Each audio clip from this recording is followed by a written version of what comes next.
ठीक है, तो अभी बढ़ते हैं आगे सॉलिड वेस्ट की तरफ।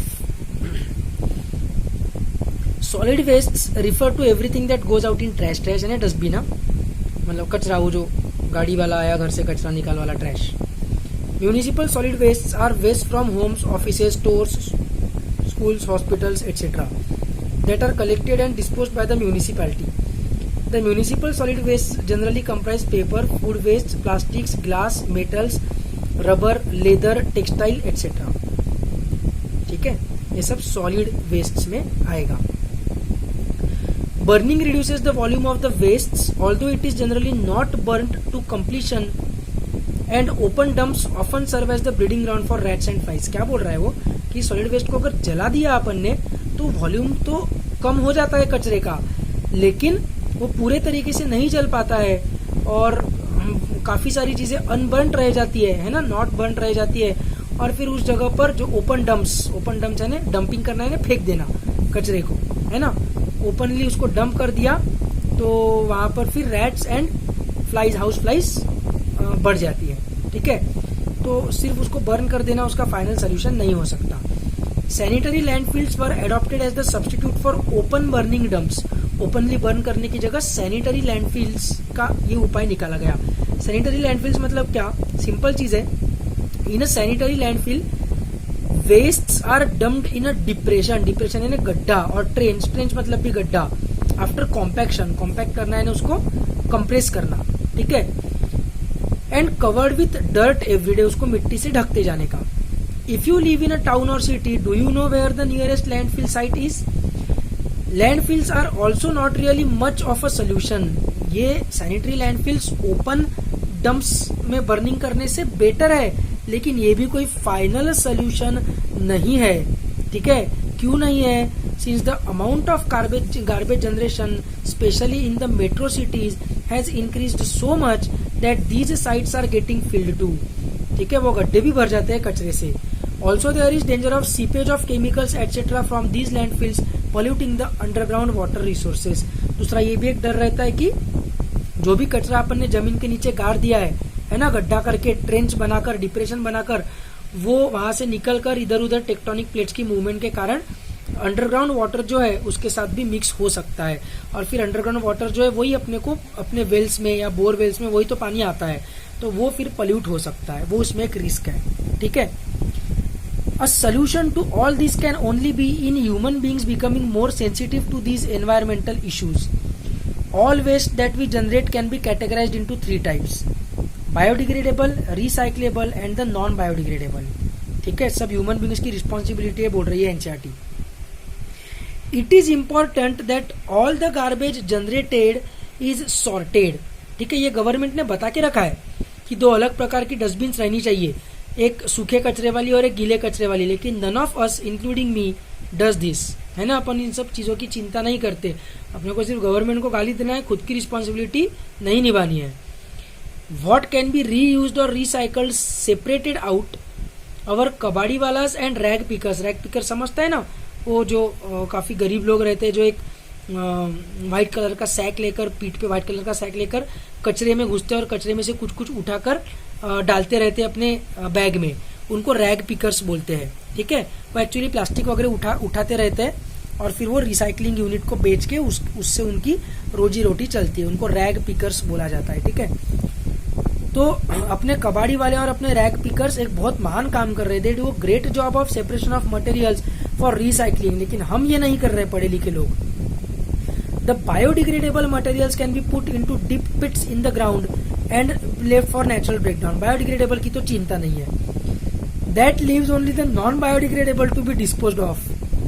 The need to reduce our garbage generation should be a prime goal. एक तो सबसे पहले तो कचरा बनना ही नहीं चाहिए, इसका केयर लेने का, है ना। Instead we are increasing the use of non biodegradable products. आजकल हम क्या करते हैं, पानी की बोतल भी साथ में कैरी नहीं करते कि बिस्लरी खरीद लेंगे ना, रास्ते में क्या प्रॉब्लम है, हर जगह तो बिस्लरी मिलती है। ऐसा नहीं, बाहर जाते वक्त हमने हमारी पानी की बोतल कैरी करनी चाहिए, बिस्लरी का यूज जितना हो सके उतना कम करना चाहिए, है ना। Just pick any readymade packet of any good quality eatable, Lay's, Kurkure, say a biscuit packet and study the packaging. Do you see the number of protective layers used? Note that at least one layer is of plastic. We have started packaging even our daily use products like milk and water in polybags. In cities, fruits and vegetables can be bought packed in beautiful polystyrene and plastic packaging. We pay so much and what do? Contribute heavily to environmental pollution. है ना, अपने को ठेले से fruits खरीदने में बहुत problem है, लेकिन बिग बाजार में जाके जो प्लास्टिक के पैकेजिंग में फ्रूट्स मिलते हैं वो खरीदने की अपने को बहुत उत्सुकता है ना, उसमें अपने को पैसा वेस्ट करना है, एनवायरमेंटल पोल्यूशन बढ़ाना है. State governments across the country are trying to push for reduction in use of plastics. तुमको पता होगा जगह जगह चंद्रपुर में भी वो ये लगे रहते हैं एडवर्टाइजमेंट कि सिंगल यूज प्लास्टिक को बैन करे, है ना. And use of eco friendly packaging. We can do our bit by carrying cloth और other natural fibre carry bags when we go shopping and by refusing polythene bags. बहुत simple चीज है, लेकिन हमको ये सब करना नहीं है, हमको सिर्फ गवर्नमेंट को गाली देनी है ना. Hospitals generate hazardous wastes that contain disinfectants and other harmful chemicals and also pathogenic microorganisms. Such wastes also require careful treatment and disposal. The use of the incinerators में जला दिया जाता है, ठीक है, उनको इंसिनरेटर बोलते हैं, चीजों को जिसमें जलाते हैं. डेड बॉडीज के लिए भी यूज करते हैं इंसिनरेटर, ठीक है. Is crucial to disposal of hospital waste. वो जल जाएंगे तो जो पैथोजेनिक बैक्टीरिया वगैरह है वो भी उसमें डिस्ट्रॉय हो जाएंगे. उनको सिर्फ गाड़ के नहीं चलेगा, उनको जलाना जरूरी रहेगा, ठीक है, हॉस्पिटल वेस्ट की चीजों को. Irreparable computers and other electronic goods are known as electronic wastes. E-wastes are buried in landfills or incinerated. Over half of the e-wastes generated in the developed world are exported to developing countries, mainly to China, India and Pakistan, where metals like copper, iron, silicon, nickel and gold are recovered during recycling process.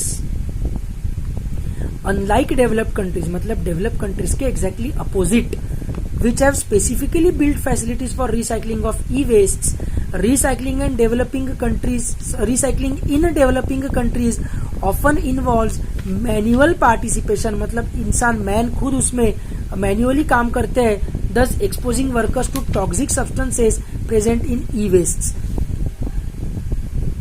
Events चाहिए वहां पर, events क्या लिखा है,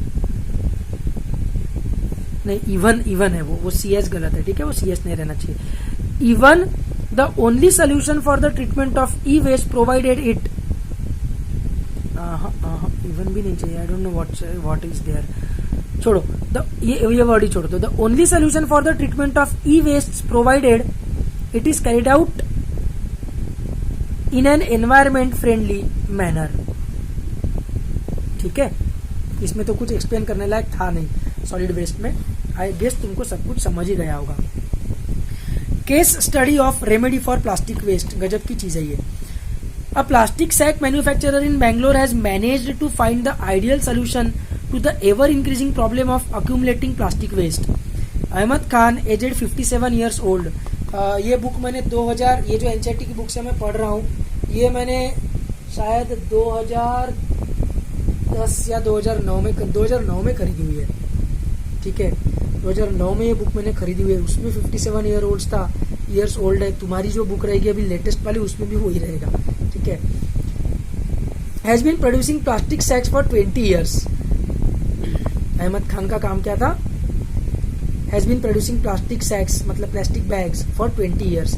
about 8 years ago, मतलब ये जब लिखा गया उसके 8 ईयर्स एगो, अभी तो बहुत साल हो गए. He realise that plastic waste was a real problem.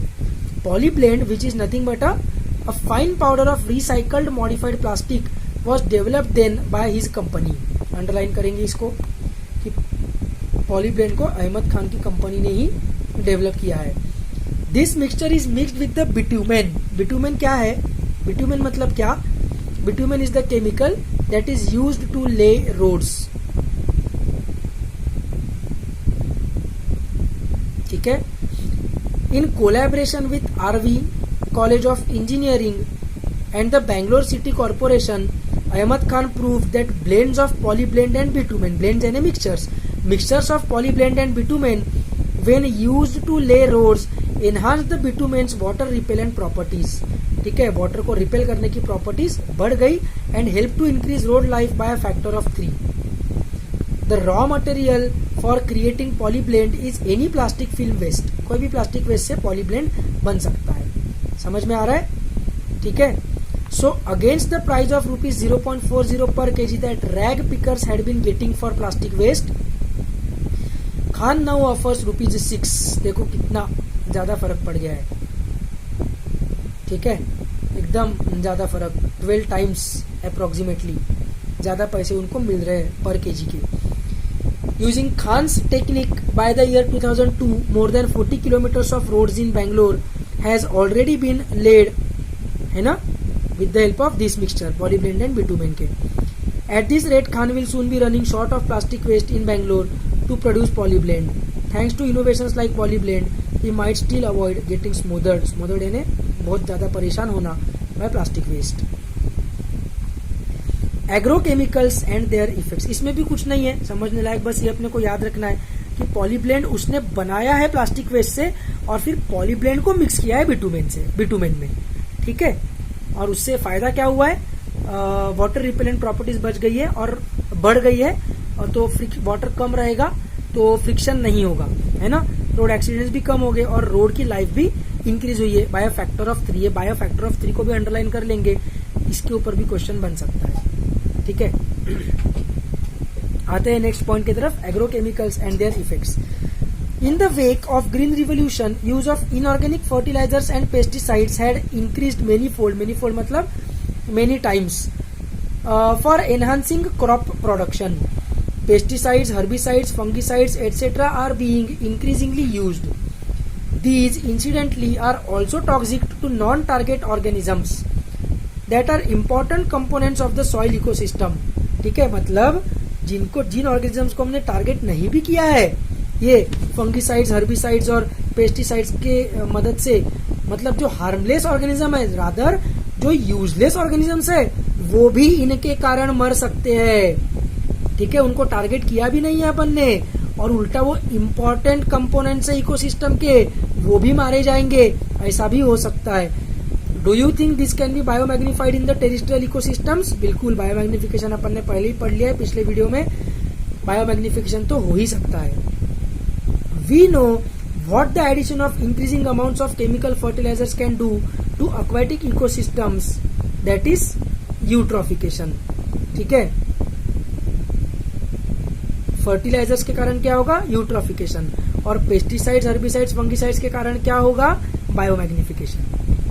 ठीक है, the current problems in agriculture are therefore extremely grave. Fertilisers के कारण फर्टिलाइजर्स के कारण यूट्रोफिकेशन, क्योंकि फर्टिलाइजर्स यानी न्यूट्रिशियस सब्सटेंसेस रहेंगे, है ना, सॉइल को फर्टाइल बनेंगे तो वाटर को भी फर्टाइल बनेंगे, जिस वाटर में वो चले जाएंगे रेन वाटर के साथ बह के खेतों में से। और पेस्टिसाइड्स जो रहेंगे वो जब रेन वाटर के साथ बह के खेतों में जाएंगे तो उसके कारण क्या होगा, बायोमैग्निफिकेशन होगा। Case study of organic farming. अब इस प्रॉब्लम को सॉल्व करने के लिए क्या उपाय निकाला गया, बहुत गजब की चीज है ये ऑर्गेनिक फार्मिंग। ठीक है,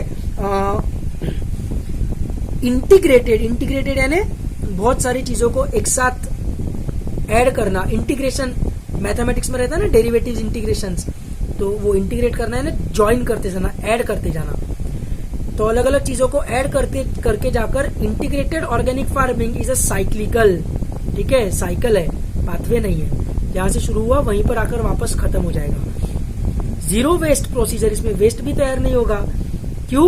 क्योंकि waste product from one process are cycled in as nutrient for other processes. This allows the maximum utilisation of resource and increases the efficiency of production. Ramesh Chandra Dagar, a farmer in Sonipat, Haryana, is doing just this. He includes beekeeping, dairy management, water harvesting, composting and agriculture in a chain of processes. देखो ध्यान से सुनेंगे, B keeping करेगा तो B keeping के कारण उसके plants का, उसके एग्रीकल्चरल प्रोडक्ट्स, जो प्लांट्स उसने उसके खेत में लगाए उनका पॉलिनेशन हो जाएगा और बीज को भी खाना मिल जाएगा, नेक्टर मिल जाएगा। डेयरी मैनेजमेंट, तो गाय भैंस का जो गोबर है उसको कंपोस्ट, वर्मी कंपोस्ट बनाने के लिए यूज करेगा। ठीक है, वाटर को हार्वेस्ट करेगा तो वाटर वेस्ट नहीं जाएगा, और एग्रीकल्चर तो करेगा ही। अच्छा, इससे जो चारा मिलेगा वो गाय भैंसों को देगा। तो एक चीज से दूसरी चीज, दूसरी चीज से तीसरी चीज, तीसरी चीज से पहली चीज, फिर से ऐसा गोल गोल घूमते रहेगा, वेस्ट प्रोड्यूस कम होगा। जीरो तो पॉसिबल नहीं है, इधर बोला है भले ही जीरो वेस्ट प्रोसीजर, एनसीईआरटी ने बोला है तो अपने को जीरो वेस्ट ही बोलना पड़ेगा, लेकिन आई डोंट थिंक कि वैसा पॉसिबल है, ठीक है। लेकिन और दूसरी बात, पॉसिबल नहीं भी रहा तो भी चिंता नहीं है। चिंता इसलिए नहीं है क्योंकि अल्टीमेटली सब ऑर्गेनिक चीजें ही है, तो डिग्रेडेशन उनका बायोलॉजिकली हो जाएगा, ठीक है। कहाँ पर थे अपन? In a chain of processes which support each other and allow an extremely economical and sustainable venture. Venture मतलब प्रोग्रेस, प्रोजेक्ट। वेंचर मतलब प्रोजेक्ट, ठीक है, कोई भी activity. There is no need to use chemical fertilizers for crops as cattle excreta are used as manure. Crop waste is used to create compost, which can be used as natural fertilizer or can be used to generate natural gas for satisfying the energy needs of the farm. Natural gas मतलब biogas, microbes in human welfare वाले chapter में अपन पढ़ेंगे biogas का formation. Enthusiastic मतलब interested, है ना, excited about spreading information and help on the practice of integrated organic farming.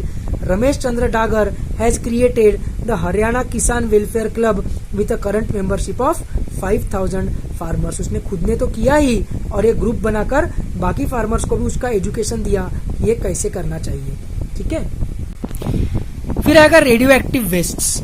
ये सबसे खतरनाक चीज है अपने जो, जैसे भाभा एटॉमिक सेंटर है ना, atomic research centre bark BARC Mumbai में, तो वहां पर न्यूक्लियर रिएक्टर्स जो भी रहेंगे इलेक्ट्रिसिटी बनाने के लिए, न्यूक्लियर रिएक्टर्स रहेंगे। हॉस्पिटल्स में even radio active waste use करते हैं, ठीक है, कई जगह पर। फिर रिसर्च लैब्स में रेडियो एक्टिव सब्सटेंसेस यूज किए जाते हैं, है ना। रेस्पिरेशन में C14, फोटोसिंथेसिस में C14 वगैरह यूज होता है, O18 यूज होता है, ठीक है। कई जगह पर रेडियो एक्टिव मटेरियल्स यूज होते हैं। हर्शी चेस के एक्सपेरिमेंट में radio active phosphorus, radio active sulphur लिया था। बहुत जगह रेडियो एक्टिव मटेरियल्स यूज होते हैं। तो उन मटेरियल्स का जो वेस्ट है उसका कैसे डिस्पोजल करने का। Initially nuclear energy was held यानी उसकी तारीफ की गई थी as a non polluting way for generating electricity. CO2 के हिसाब से वो नॉन पोल्यूटिंग है, एयर पोल्यूशन वो नहीं करता है। बट बाद में पता चला, later on it was realised that the use of nuclear energy has two very serious inherent यानी उसी के अंदर छुपे हुए प्रॉब्लम्स है। पहला, the first is accidental leakage as occurred in the 3 Mile island and Chernobyl incidents, ठीक है। 3 Mile आइलैंड एंड चेर्नोबिल, ये दो अलग अलग इंसिडेंट्स है जहां पर क्या हुआ पता ही होगा तुमको, न्यूक्लियर रिएक्टर फटा, और न्यूक्लियर रिएक्टर फटने के कारण वहां पर पूरा रेडिएशन फैल गया। चेर्नोबिल में आज भी जाना पॉसिबल नहीं है, ठीक है। चेर्नोबिल में आज भी अगर जाओगे तो कैंसर हो सकता है, आदमी मर भी सकता है, इतना रेडिएशन वहां पर फैला हुआ है, ठीक है। चेर्नोबिल नाम की एक सीरीज भी आई है हॉटस्टार पे, अगर पॉसिबल होगा तो। रैंकर्स एंड 12th वाले तो ऑफकोर्स नहीं, क्योंकि उनकी नीट है अभी जून एंडिंग में, होपफुली अगर लॉकडाउन खुल गया तो। लेकिन 11th वाले देख सकते हैं चेर्नोबिल, ठीक है। You can read about this on Wikipedia also, 3 Mile island and Chernobyl. उसके केस स्टडीज तुम लोग पढ़ सकते हो, नहीं मैं तो बोलूंगा पढ़ो ही, क्या हालत खराब हुई थी तुमको पता चलेगा न्यूक्लियर रिएक्टर फटने से, एक्सीडेंटल लीकेज, ठीक है। And the second is safe disposal of radio active waste. ये दूसरा प्रॉब्लम है कि उन रेडियो एक्टिव वेस्ट को डिस्पोज ऑफ कैसे करेंगे। Radiation that is given off by nuclear waste is extremely damaging to organisms because it causes mutations at a very high rate. At high doses nuclear radiation is lethal मतलब deadly, but at lower doses it creates various disorders. मरता नहीं आदमी, लेकिन बहुत सारे disorders होते हैं। The most frequent, the most common of all being cancer. Therefore nuclear waste is an extremely potent pollutant and has to be dealt with utmost caution. It has been recommended that storage of nuclear waste after sufficient pre-treatment should be done in suitably shielded containers buried within the rocks. और ये जो containers है ये lead से बने हुए रहने चाहिए, पीबी से, क्योंकि वो रेडिएशन को एब्जॉर्ब कर लेता है। समझ में आ रहा है ना क्या बोल रहा है? कंटेनर्स में, ड्रम्स में भर देने का उस रेडिएक्टिव मटेरियल को और उसको जमीन के नीचे गाड़ देने का, about 500 metre deep below the earth surface. However, this method of disposal is meeting stiff opposition, stiff and about strict opposition from the public. क्यों? क्योंकि why do you think this method of disposal is not agreeable to many people? क्योंकि जो problem यहां पर होगा, आ गया,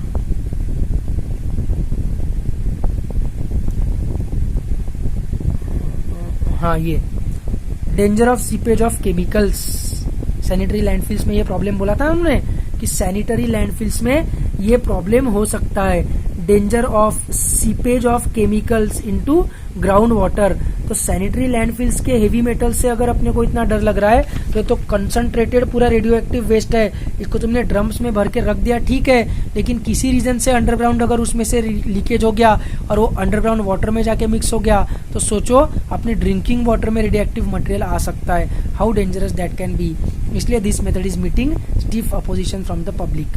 ठीक है, मेरे को मैसेज मत करना कि सर फिर इसका उपाय क्या है, इसका कोई उपाय नहीं है, यही एक चीज है जो की जाती है। ठीक है, green house effect and global warming. Green house effect, मैंने तुमको ग्रीन हाउस इफेक्ट के बारे में पहले ही बताया है, इसको विलेन करके प्रेजेंट करते हैं स्कूल बुक्स। 10th में भी तुमने इसको अपना विलेन करके पढ़ा होगा, लेकिन मैंने पहले वीडियो में बोला है कि CO2 अपना दुश्मन नहीं है, ग्रीन हाउस इफेक्ट विलेन नहीं है, वो एक्चुअल में हीरो है। CO2 का अमाउंट ज्यादा हो जाने के कारण प्रॉब्लम हो रहा है, वो क्वांटिटेटिव पोल्यूटेंट है। ग्रीन हाउस इफेक्ट जरूरी चीज है, नहीं तो अर्थ का एटमॉस्फेयर बहुत कम हो जाएगा, है ना। एटमॉस्फेयर क्या बोल रहा हूँ, अर्थ का टेम्परेचर। ठीक है, the term green house effect has been derived from a phenomenon that occurs in a green house. Green house पता है ना तुमको, अब्दुल कलाम गार्डन में वगैरह होंगे ग्रीन हाउसेस जिसमें पौधों को ग्रो करते हैं छोटे छोटे, उसमें गर्म रहता है बहुत क्योंकि वो चारों तरफ से बंद रहता है, इसलिए उसको उस वहां से इंस्पायर होकर अपन ने ये ग्रीन हाउस इफेक्ट टर्म तैयार की है। Have you ever seen a green house Abdul Kalam garden में जाकर? It looks like a small glass house and is used for growing plants specially during winter. In a greenhouse, the glass panel lets the light in but does not allow heat to escape. Therefore, the greenhouse warms up very much like inside a car that has been parked in the sun for a few hours.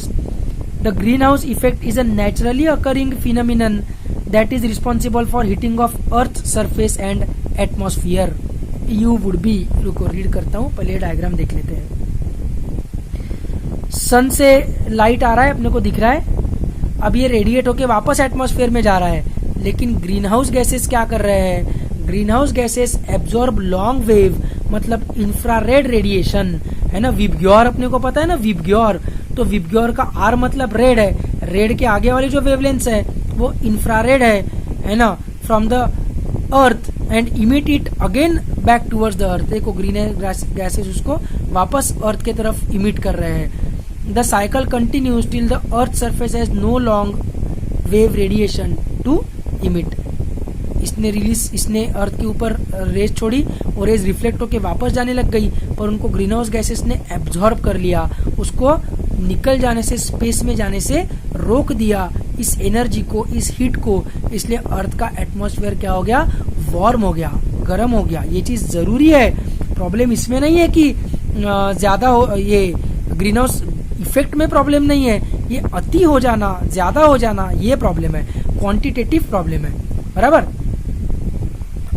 Green house gases का ये pie chart है। Green house effect में किसका किसका role है? तो 60% role CO2 का है, 20% रोल CH3 का है, 14% रोल क्लोरोफ्लोरोकार्बन जो एसीज और फ्रीज में से रिलीज होते हैं, जो ओजोन लेयर को डिस्ट्रॉय करते हैं वो, और N2O का रोल है 6%।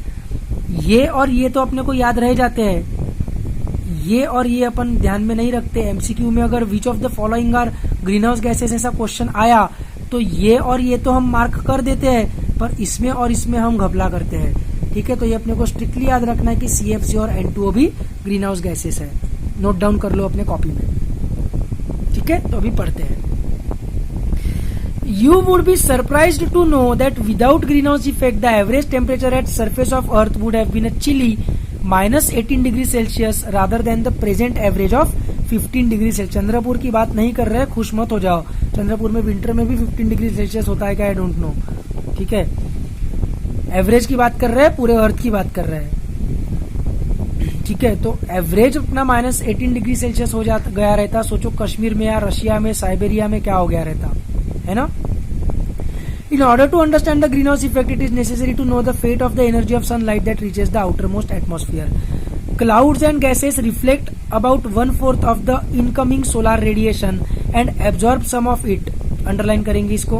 क्लाउड्स एंड गैसेस क्या करते हैं, 1/4 अप्रोक्सीमेटली मतलब 25% रिफ्लेक्ट कर देते हैं और अबाउट हाफ मतलब 50% solar radiation sorry and absorb some of it, थोड़ा बहुत एब्जॉर्ब कर लेते हैं और 25% एब्जॉर्ब कर लेते हैं. 25% रिफ्लेक्ट कर लेते हैं, 25% एब्जॉर्ब कर लेते हैं. बचा हुआ जो 50% है मतलब half of incoming solar radiation falls on earth surface heating it while a small proportion is reflected back. While a small proportion is reflected back. ठीक है. Earth's surface re-emits heat in the form of infrared radiation, but part of this does not escape into space as atmospheric gases like carbon dioxide, methane, CFC and N2O absorb a major fraction of it. The molecules of these gases radiate heat energy and a major part of which again comes to Earth's surface, thus heating it up once again. This cycle is repeated many a times. The above mentioned gases, that is CO2 and methane, are commonly known as greenhouse gases because they are responsible for the greenhouse effect. Increase in the level of greenhouse gases has led to considerable heating of Earth, leading to global warming. ठीक है, greenhouse gases का problem नहीं है, increase in the level of greenhouse gases है, quantitative pollutants है, ध्यान में रखेंगे ये चीज. ठीक है.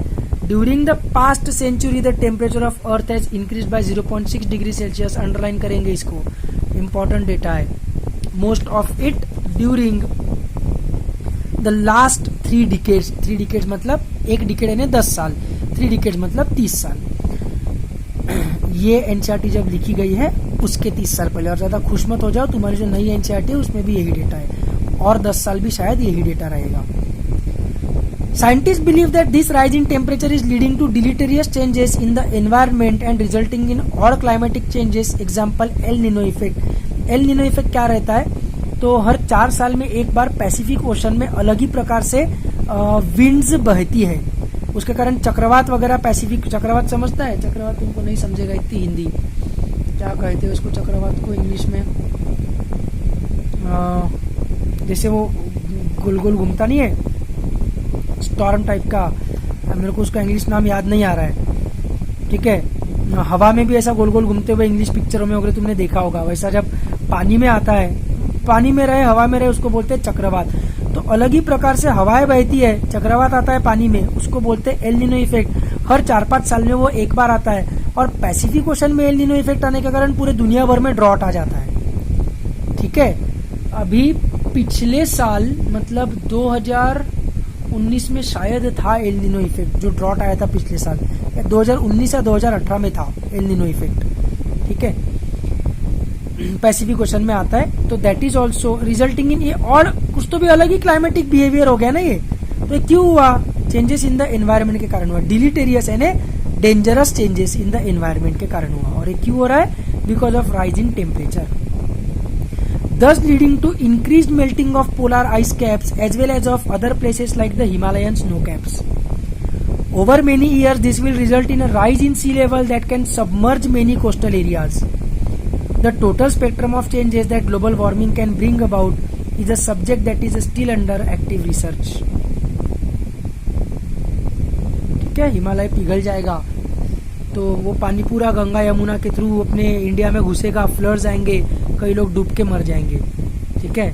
जैसे वो 2012 पिक्चर में होता है. सी लेवल्स राइज हो जाएगी, वही बाढ़ आ जाएगी.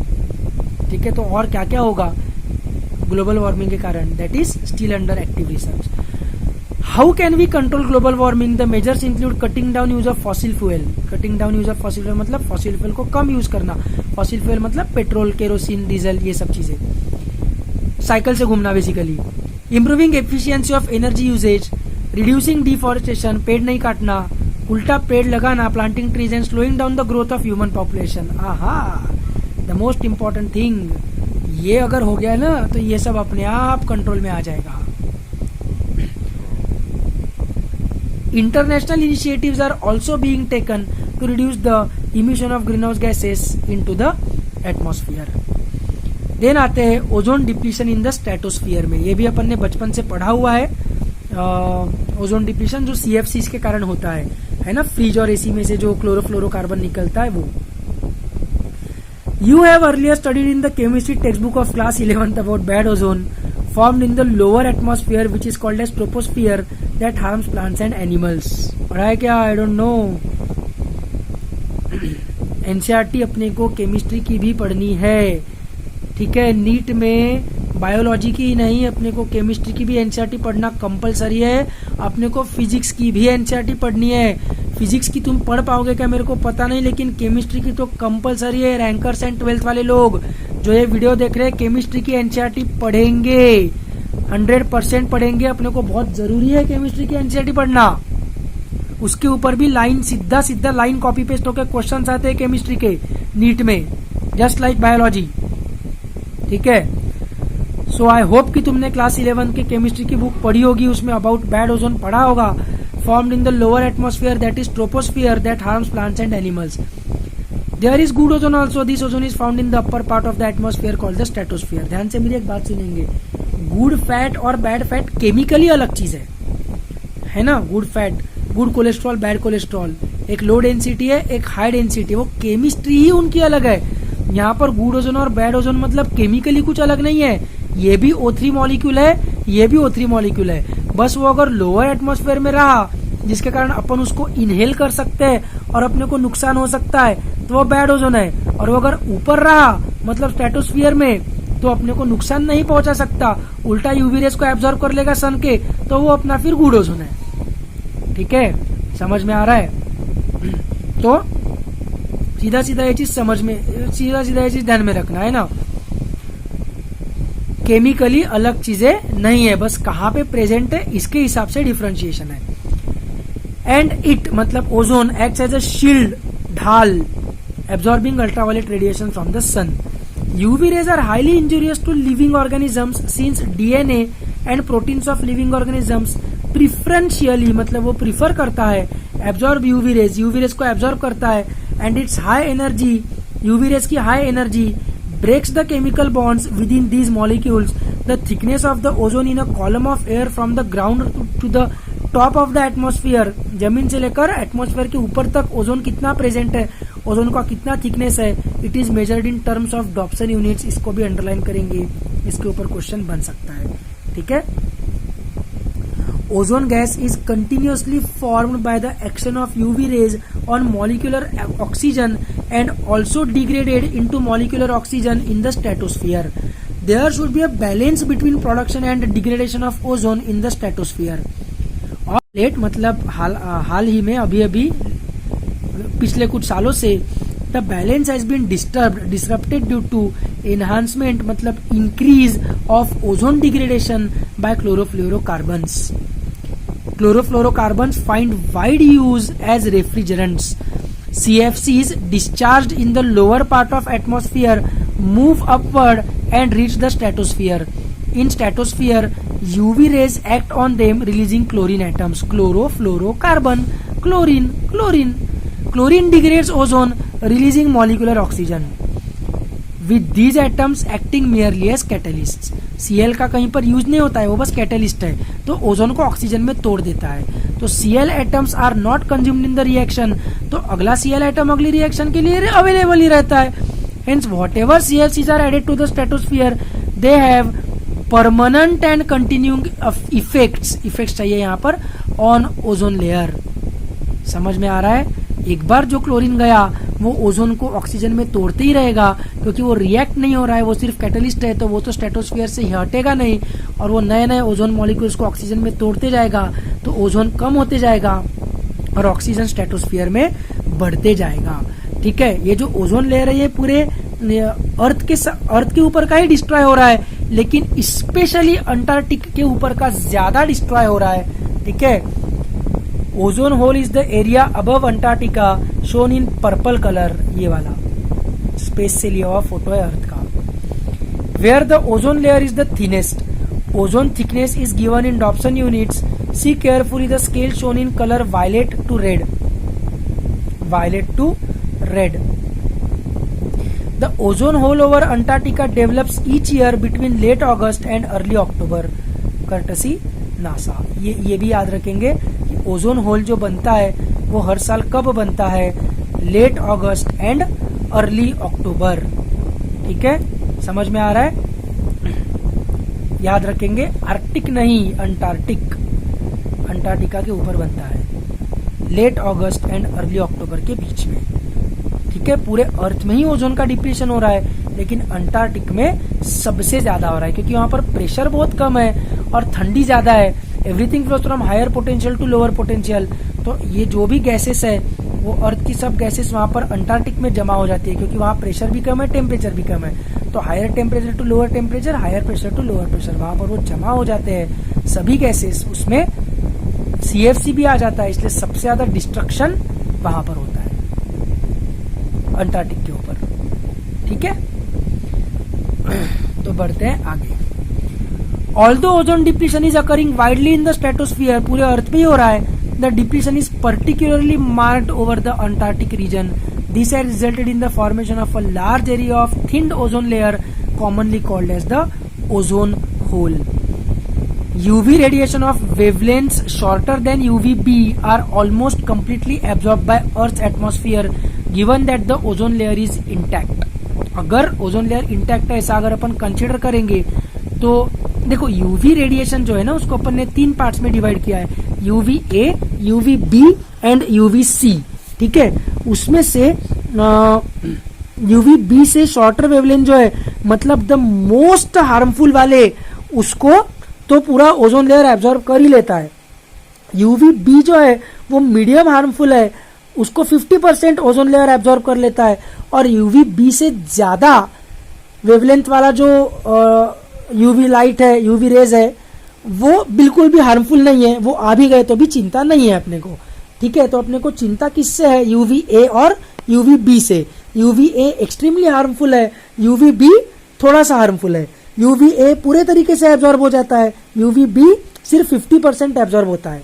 ठीक है, तो थोड़ा सा रिस्क था अपने को सनलाइट में जाने से, लेकिन अभी ओजोन लेयर डिस्ट्रॉय होने से क्या हो रहा है, UVA जो मोस्ट हार्मफुल वाला है वो भी डायरेक्टली अपने ट्रोपोस्फियर में मतलब लोअर एटमॉस्फेयर में आ रहा है and diseases like skin cancer cause कर रहा है। ठीक है, समझ में आ रहा है? तो UV radiation of wavelength shorter than UVB are almost completely absorbed by Earth's atmosphere। मतलब UVA की बात कर रहे हैं, वो जो सबसे हार्मफुल है। अगर ओजोन लेयर इंटैक्ट है तो but UVB damages DNA and mutation may occur। It causes aging of skin, damage to skin cells and various types of skin cancers। देखो UVB से भी डैमेज है, ठीक है, वो बोल रहा है कि UVB से भी डैमेज है, UVA एब्जॉर्ब हो जाता है पूरे तरीके से अगर ओजोन लेयर इंटैक्ट है तो। ओजोन लेयर इंटैक्ट नहीं है तो UVA भी आएगा, तो UVB के ही अगर इतने प्रॉब्लम है तो सोचो UVA के कितने हो गए, है ना। Ageing of skin, damage to skin cells and various types of skin cancers. In human eye, cornea जो है अपने आंखों का, it absorbs UVB radiation and high dose of UVB causes inflammation of cornea which is called as snow blindness। ठीक है, which is called as snow blindness या cataract etcetera.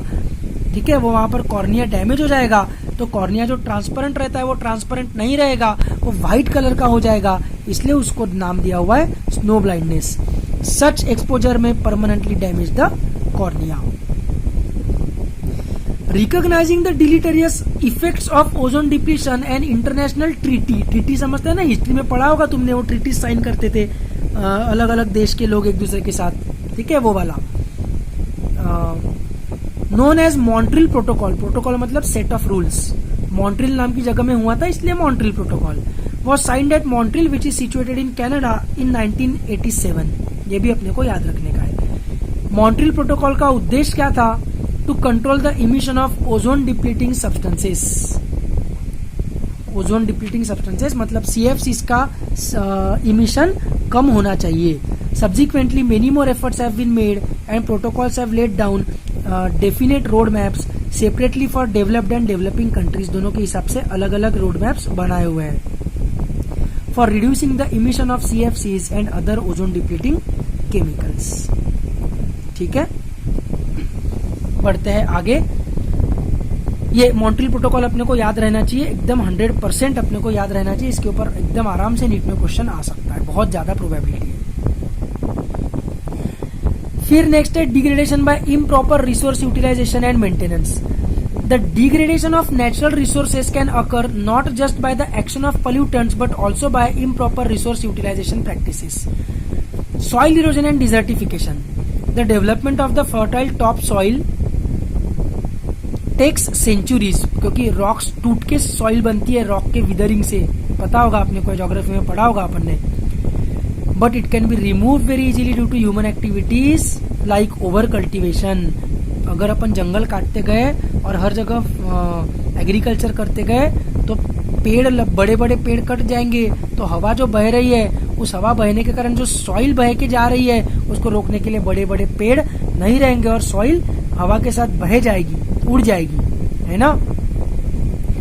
Unrestricted grazing, grazing यानी गाय भैंस जो ग्रेजिंग करते हैं। Deforestation and poor irrigation practices, बहुत ज्यादा पानी अगर बह रहा है तो वो भी जमीन से सॉइल को उड़ाकर ले जाएगा। रिजल्टिंग इन एरिड, एरिड मतलब dry patches of land. When large barren, barren यानी वही जो उपजाऊ के खिलाफ है, क्या बोलते हैं उसको, बंजर जमीन। Barren patches extend and meet over time a desert is created. Internationally it has been recognised that desertification मतलब ये डेजर्ट का तैयार होना। डेजर्ट है उसको राजस्थान की तरह इमेजिन मत करो, मतलब बहुत बड़ी बैरन लैंड का एरिया अगर है तो उसको अपन डेजर्ट बोलेंगे। Is a major problem nowadays particularly due to increased urbanisation, है ना। अगेन जटपुरा गेट जैसा एरिया इमेजिन करके देखो, एक पेड़ नहीं दिखता है वहां पे, एक सिंगल पेड़ नहीं दिखता है ना, पूरा डेजर्टिफिकेशन। ठीक है। Water logging and soil salinity. Irrigation without proper drainage of water leads to water logging in the soil. Water logging यानी क्या होता है, पानी वहां पर जमा हो जाता है। इरिगेशन तो कर दिया अपन ने, पर उस पानी को बहने के लिए प्रॉपर कैनाल्स, प्रॉपर नालियां नहीं बनाई तो खेतों में, सॉइल में पानी जमा हो जाता है। पानी में सॉल्ट्स डिसॉल्व होते हैं, तो सॉल्ट्स पानी में डिसॉल्व होकर क्या करते हैं, जमीन के नीचे से सरफेस पे आ जाते हैं, है ना। Besides affecting the crops, water logging, देखो एक तो पानी ज्यादा रहेगा तो हाइपोटोनिक सोल्यूशन बन जाएगा, तो रूट्स में बहुत ज्यादा पानी हो जाएगा, सेल्स वेल हो जाएंगे, और पता ही अपने को क्या होगा, जो रिक्वायर्ड ऑस्मोलैरिटी है वो नहीं रहेगी और सेल्स काम नहीं कर पाएंगे, वो तो प्रॉब्लम पहले होगा। दूसरा प्रॉब्लम क्या होगा, waterlogging draws salt to the surface of the soil. The salt then is deposited as a thin crust on the land surface. पानी तो धीरे धीरे इवेपोरेट हो जाएगा, लेकिन वो सॉल्ट फिर वहीं पे रह जाएगा और starts collecting at the roots of the plants. This increased salt content is inimical. Inimical मतलब problematic to the growth of crops and is extremely damaging to agriculture. पहले हाइपोटोनिक हो जाएगा, फिर ज्यादा सॉल्ट नीचे से ऊपर आ जाने के कारण फिर सॉइल जो है वो ऊपर वाली सॉइल हाइपरटोनिक हो जाएगी, है ना। कुछ ना कुछ प्रॉब्लम होते ही रहेगा अगर पानी बहुत जमा हो गया, प्रॉपर बह के नहीं चले गया तो। Water logging and soil salinity are some of the problems that have come in the wake of green revolution. Green revolution हुआ, एग्रीकल्चर बहुत बढ़ गया, लेकिन उसके कारण ये और ये प्रॉब्लम भी बढ़ गया। ठीक है, समझ में आ रहा है। और फिर नेक्स्ट एनवायरमेंटल इशू है अपना डिफॉरेस्टेशन। डिफॉरेस्टेशन यानी पेड़ काटना, ध्यान से सुनो। एफॉरेस्टेशन यानी पेड़ लगाना ऐसे जगह पर जहां पर पहले कभी पेड़ था ही नहीं, पहले कभी जंगल था ही नहीं, ऐसे जगह पर पेड़ लगाना मतलब एफॉरेस्टेशन। और जहां पर पहले जंगल था लेकिन अभी डिफॉरेस्टेशन हो चुका है, वहां पे वापस जंगल तैयार करना इज रीफॉरेस्टेशन। री एंड एफॉरेस्टेशन अलग अलग चीजें हैं, ठीक है। Deforestation is the conversion of forested areas to non-forested ones. According to an estimate, almost 40% forests have been lost in the tropics. Tropic यानी क्या, पिछले क्लास में बताया हुआ है ना, अपन ट्रॉपिकल एरिया में प्रेजेंट है। Compared to only 1% in the temperate region. देखो टेम्परेट वाले कैसे शाणे हैं, वहां पर डाइवर्सिटी कम है लेकिन उनकी इन्वेंटोरीज भी ज्यादा है और बराबर प्रोटेक्शन भी करके रखा है। जो भी डिस्ट्रक्शन है डेवलपिंग कंट्रीज में अपने इधर आके करते हैं अमेरिका वाले, और खुद के देश को एकदम संभाल के रखते हैं। The present scenario of deforestation is particularly serious in India. At the beginning of the 20th century, forests covered about 30% of the land of India. By the end of the century, it has shrunk to 19.4%. Whereas the National Forest Policy of 1988 has recommended minimum 33% forest cover for the plains and 67% for the hills. है ना? तो भी सिर्फ 30% ही था और उसमें से भी अभी सिर्फ 19.4 ही रह गया है, जबकि रिकमेंडेड क्या है? प्लेन सरफेसेस के लिए 33% और पहाड़ों के लिए 67%. अच्छा, इसको मैंने कैसे याद रखा है? प्लेन सरफेस जो रहता है वो ऐसा प्लेन रहता है, सीधा रहता है एकदम, है ना? सीधा सीधा सीधा सीधा सीधा सीधा प्लेन है. तो इधर भी 3, इधर भी 3, इधर भी 3, इधर भी 3, हर जगह सेम रहेगा. तो 33%. वेराज पहाड़ क्या रहते हैं? पहाड़ ऐसे ऐसे ऐसे ऐसे ऊपर ऊपर चढ़ते जाते हैं, है ना? तो पहाड़ों में पहले 6, फिर उसके बाद और ऊपर चढ़ेगा 7. तो पहाड़ों में 67% फॉरेस्ट कवर चाहिए और प्लेन्स में 33% फॉरेस्ट कवर चाहिए. ठीक है, बहुत ही घटिया ट्रिक है नो, लेकिन मेरे को याद हो गया इससे. होपफुली तुमको भी याद हो जाए तो अच्छी बात है. लिख लेने का है अपने को ये. How does deforestation occur? A number of human activities contribute to it. One of the major reasons is the conversion of forest to agricultural land so as to feed the growing human population. मैंने पहले ही बोला था, ये कम कर दो सभी problem solve हो जाएंगे. ट्रीज आर एक्सड यानी काटना, फॉर टिम्बर. ठीक है, टिम्बर यानी फर्नीचर के लिए लकड़ी. फायरवुड यानी जलाने के लिए लकड़ी. कैटल रैंचिंग, ठीक है, मतलब गाय भैंस. And for several other purposes. Slash and burn agriculture, commonly called as झूम cultivation in northeastern states of India. Northeastern states मतलब असम, मेघालय, मणिपुर, वो सब. ठीक है, उधर क्या होता है? स्लैश एंड बर्न एग्रीकल्चर होता है. क्या होता है? ध्यान से सुनेंगे. उसको झूम कल्टीवेशन भी बोलते हैं. उन लोगों के भाषा में उसको झूम कल्टीवेशन बोलते हैं. ठीक है, वहां पर क्या है? पूरे पहाड़ ही पहाड़ है, वहां पर प्लेन्स है ही नहीं. तो पहाड़ों पे एग्रीकल्चर कैसे करेंगे? तो वो क्या करते हैं? ध्यान से सुनेंगे. In slash and burn agriculture, the farmers cut down the trees of the forest and burn the plant remains. The ash, मतलब वो जो उसका जो राख है, it is used as a fertilizer and the land is then used for farming और cattle grazing. ठीक है, कल्टीवेशन के लिए जंगल को पहले काटा, फिर उसको आग लगा दिया. ठीक है, जो भी नीचे पत्तियां पड़ी थी या थोड़े बहुत स्टम्प्स जो बचे हुए थे पेड़ों के, रूट्स वगैरह थे जमीन के नीचे, उसको आग लगा दिया. पूरा आग लगा के उसको पूरा खत्म कर दिया और उस राख को फर्टिलाइजर करके यूज किया. फिर जो बची हुई लैंड है, it is used for agriculture और cattle grazing. After cultivation the area is left for several years so as to allow its recovery. है ना, उसमें से मिनरल्स खत्म हो चुके हैं. सो वो क्या करेंगे? The farmers then move on to other areas and repeat this process. फिर बाजू वाले एरिया के फॉरेस्ट को जला देने का, फिर वहां पर एग्रीकल्चर करने का, फिर उसको छोड़ देने का, उसके बाजू वाले पोर्शन को फॉरेस्ट को जला देने का, वहां पर एग्रीकल्चर करने का. कैसा धड़ा डिस्ट्रक्शन होगा फॉरेस्ट का, इमेजिन करो, है ना. इन अर्लियर डेज व्हेन झूम कल्टीवेशन वाज इन प्रीवेलेंस यानी बहुत ज्यादा अमाउंट में किया जाता था. Enough time gap was given such that the land recovered from the effect of cultivation. Cultivation के कारण क्या होगा? सॉइल में से मिनरल्स एब्जॉर्ब कर लिए जाएंगे ना. ठीक है, तो उसको रिकवर होने के लिए सॉइल को थोड़ा समय देना पड़ेगा. With increasing population and repeated cultivation, this recovery phase is done away with, resulting in deforestation. What are the consequences of deforestation? One of the major effects is enhanced carbon dioxide concentration in the atmosphere because trees that could hold a lot of carbon in their biomass are lost with deforestation.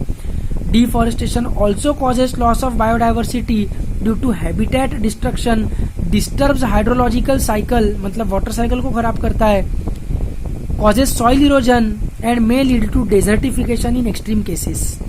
Reforestation is the process of restoring a forest that once existed but was removed at some point of time in the past. है ना. और afforestation मतलब ऐसी जगह पे forest लगाना जहां पर कभी फॉरेस्ट एग्जिस्ट ही नहीं करता था, that is afforestation. Reforestation may occur naturally in a deforested area. However, we can speed it up by planting trees with due consideration to biodiversity that earlier existed in that area. ठीक है, तो इसका case study पढ़ते हैं अभी. Case study of peoples participation in conservation of forests. People's participation has a long history in India. In 1731, the king of Jodhpur in Rajasthan asked one of his ministers to arrange wood for constructing a new palace. The minister and workers went to a forest near a village inhabited by Bishnoi. Bishnoi एक community है राजस्थान की. To cut down trees. The Bishnoi community is known for its peaceful coexistence with nature. The effect to cut down trees by the kings was thwarted and रोकना by the Bishnois. A Bishnoi woman Amrita Devi Bishnoi showed exemplar यानी बहुत ज्यादा special करेज bye hugging यानी एक tree को चिपक जाना पूरा. ठीक है, ट्री को हग कर लेना. ठीक है, hugging a tree and daring king's man to cut her first before cutting the tree. उसने बोला ट्री को पकड़ लिया जाके, ठीक है, लपेट लिया ट्री को और राजा के आदमियों को बोला कि अगर काटना है ट्री को तो पहले मेरे को काटो. The tree mattered much more to her than her own life. Sadly the king's men did not heed to her pleas and cut down the tree along with Amrita Devi. क्या हिम्मत होगी उसमें, सोचो, एक पेड़ को बचाने के लिए उसने खुद की जान दी. हर 3 daughters and hundreds of other Bishnois followed her and thus lost their life saving trees. Nowhere in history do we find a commitment of this magnitude when human beings sacrificed their lives for the cause of the environment. है ना, we must be proud of being an Indian. ऐसी cases और दूसरे किसी देश के history में नहीं होगा. इतना जबरदस्त केस स्टडी, इतनी बड़ी daring. The government of India has recently instituted the Amrita Devi Bishnoi wild life protection award for individuals और communities from rural areas that have shown extra ordinary courage and dedication in protecting wild life. इसके ऊपर भी question बन सकता है. ठीक है, rural की जगह अर्बन कर दिया अगर तो वो गलत स्टेटमेंट रहेगा. Which of the following are correct statements, ऐसा क्वेश्चन बन सकता है. ठीक है, फिर अमृता देवी बिश्नोई से इंस्पायर होके 1974 में एक और मूवमेंट की गई, चिपको मूवमेंट. गढ़वाल नाम का एक एरिया है उत्तराखंड का. ठीक है, गढ़वाल हिमालयाज, वहाँ के लोग जो रहते हैं उनको गढ़वाली बोलते हैं. In 1974, local women showed enormous bravery in protecting trees from the X यानी कुड़ाड़ of contractors by hugging them. People all over the world have acclaimed the Chipko movement. Realizing the significance of participation by local communities, the government of India in 1980s has introduced the concept of joint forest management so as to work closely with the local communities for protecting and managing forests. In return for their services to the forest, the communities get benefit of various forest products, example fruit, gum, rubber, medicine, etc. and thus the forest can be conserved in a sustainable manner. ये joint forest management क्या चीज़ है ये भी पता रहना चाहिए, इसको भी अंडरलाइन कर लेंगे. ठीक है, समरी के ऊपर फोकस रखता हूँ थोड़ा सा, एक बार पढ़ लेंगे पॉज करके वीडियो. कभी कभी समरी में ऐसी कोई चीज़ आ जाती है, एक आधी कोई लाइन आ जाती है जो एक्चुअल चैप्टर में नहीं रहती, इसलिए समरी पढ़नी चाहिए.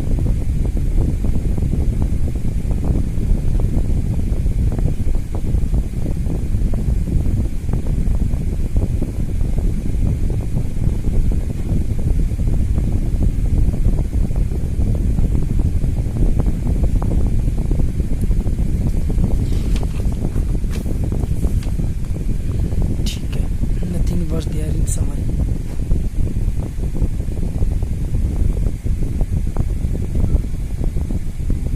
ठीक है, गुड बाय.